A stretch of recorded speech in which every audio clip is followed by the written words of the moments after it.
Let's wrap up our analysis of the U.S. government's multi-agency approach to enforcing sanctions and embargoes by circling back to an agency we've discussed a couple of times now, the Office of Foreign Assets Control. OFAC, as it's called, falls under the U.S. Department of the Treasury. We've said that numerous times now. Second bullet point, the primary function of OFAC is to administer and enforce sanctions against countries, regimes, terrorists, international narcotics traffickers, and those engaged in other activities that threaten the U.S. This should look familiar. It's a repeat slide. But we want to emphasize exactly what it is that OFAC does. And essentially, last bullet point, OFAC works in close cooperation with other USG agencies, U.S. government agencies, allied governments, and the United Nations. There are two main areas of responsibility that OFAC engages in. They are to administer and enforce sanctions programs, and something we haven't talked too much about, administer and enforce sanctions lists, the multiple lists that sanctioned parties, governments, organizations, individuals appear on. That's a big part of what OFAC does. Second bullet point, the tools that OFAC uses include the blocking of assets and or trade restrictions, as we have also mentioned on numerous occasions. Sanctions can be comprehensive or selective. We defined that in previous slides. Sanctions can be blocking or sectoral. And as we just mentioned a moment ago, sanctions and embargoes can be against countries or persons. One important feature to point out of OFAC's activities is that transactions with sanctioned persons require a license authorization, a general or a specific license. Couple of links here. We won't dwell too long on this slide, but a link to the OFAC website itself is right here. Sanctions-specific regulations for OFAC can be found in ECFR 31 CFR Part 501. Let's go to the OFAC homepage, which is indeed part of the U.S. Department of the Treasury. If one clicks on the About button on the OFAC homepage, this is what's going to appear. But for our analysis here, we want to be able to look at things like selecting an office, specific offices within OFAC that handle specific activities, and select an office with terrorism and financial intelligence, as listed here, OFAC, Office of Foreign Assets Control. Down towards the bottom, the Office of Foreign Assets Control of the U.S. Department of the Treasury administers and enforces economic and trade sanctions based on U.S. foreign policy and national security goals. Those sanctions can be against targeted foreign countries and regimes, terrorists, international narcotics traffickers, those engaged in activities related to the proliferations of weapons of mass destruction, and other threats to the national security, foreign policy, or economy of the U.S. We should reiterate that OFAC acts under presidential national emergency powers, as well as authority granted by specific legislation to impose controls on transactions and freeze assets under U.S. jurisdiction.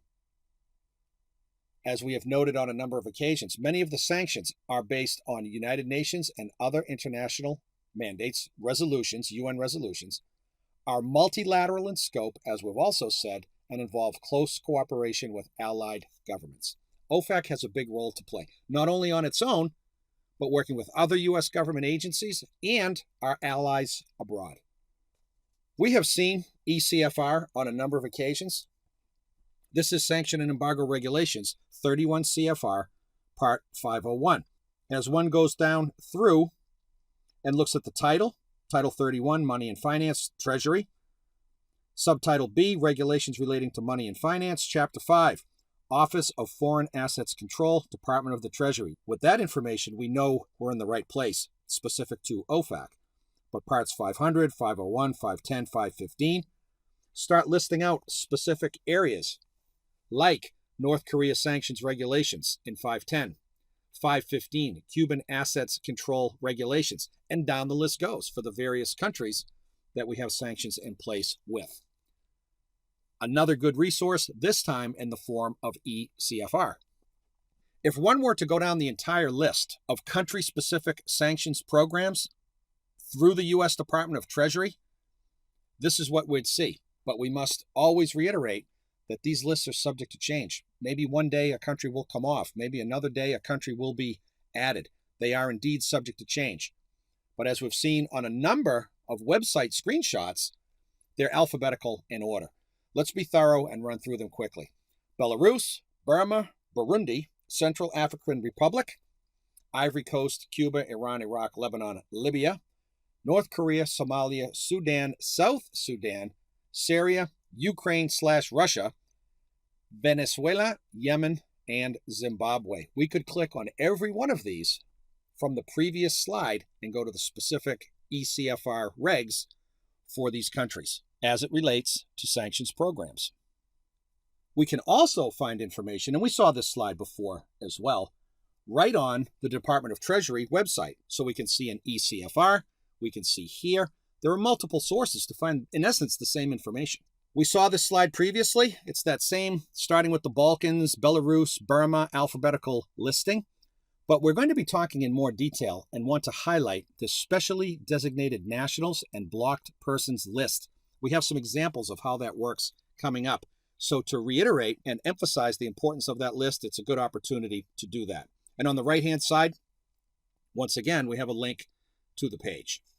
Let's jump into the specific OFAC sanctions lists, some of which we've mentioned, others we're going to introduce for the first time. In general, first bullet point, OFAC maintains a series of denied party lists that exporters must use to vet overseas customers, all part of that screening process that we've mentioned a couple of times now. Second bullet point, oftentimes referred to as restricted party screening, this process is essential to an export trade compliance program. Of course, we always want to be answering the question, am I shipping to a destination of concern? And restricted party screening, which is a process we will go over in extreme detail when we talk about AES filings and such, really helps to do that. But we don't want to give the impression that restricted party screening is something you do at the end of a transaction, or that the vetting of customers is something that happens right before you ship.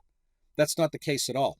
U.S. exporters need to be vetting and screening throughout the life of all transactions, not just from a sanctions and embargoes perspective, but from an export regulation perspective in general. That's an important message to convey. But here, in our second bullet point, we want to be constantly answering the question, am I shipping to a destination of concern? Some key elements of the OFAC lists include one that we've mentioned, specially designated nationals and blocked person list. We'll see an example of that in action in just a moment.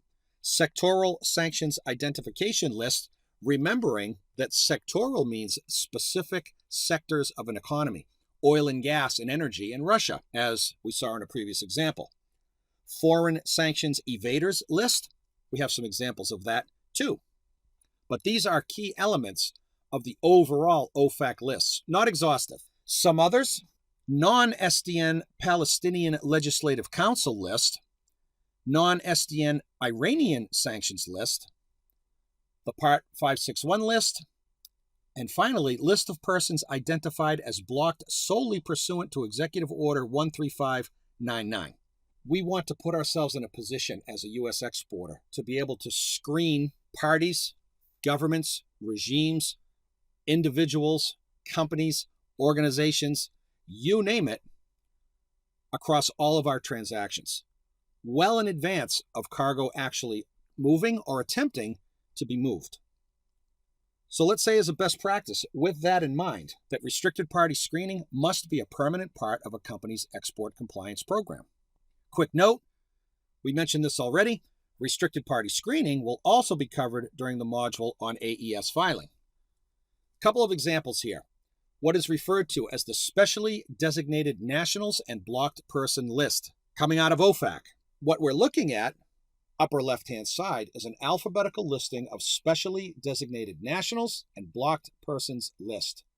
Let's run through this fairly quickly. This publication of Treasury's Office of Foreign Assets Control is designed as a reference tool providing actual notice of actions by OFAC with respect to specially designated nationals and other persons, which term includes both individuals and entities, we know that, whose property is blocked to assist the public in complying with the various sanctions programs administered by OFAC.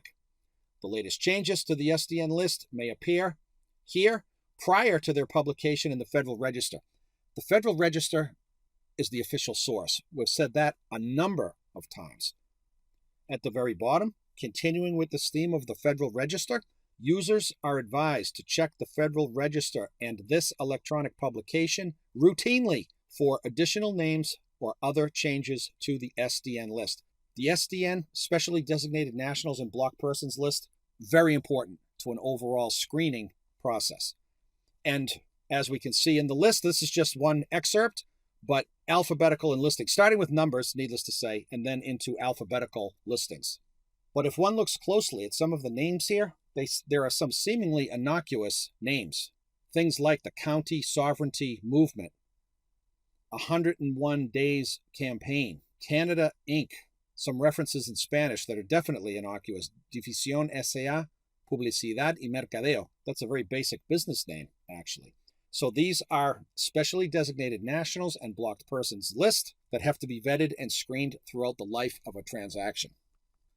Looking at yet another source from OFAC, we now see the list of foreign sanctions evaders, pursuant to an Executive Order 13608. It's another list. And suffice to say at this time that one does not want to be on this list.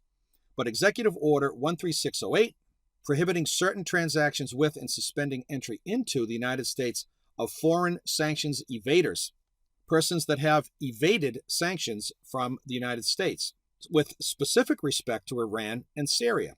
The foreign sanctions evaders list, second paragraph, includes persons sanctioned pursuant to Executive Order 13608 for engaging in conduct relating to the evasion of U.S. economic and financial sanctions with respect to Iran or Syria, which are identified, respectively, with the program tags.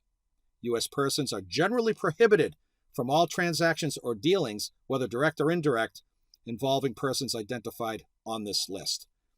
Here's the list. We need to be in a position as a U.S. exporter to vet this list. Restricted party screening activities help that prior to an export, but the message, again, is clear. We don't want to wait until right before a shipment is going to be exported. We have to be engaging in these activities from the moment we get an inquiry from a new overseas potential customer, and continue that vetting process, continue that screening process through the very end of a transaction. It's an important message to convey.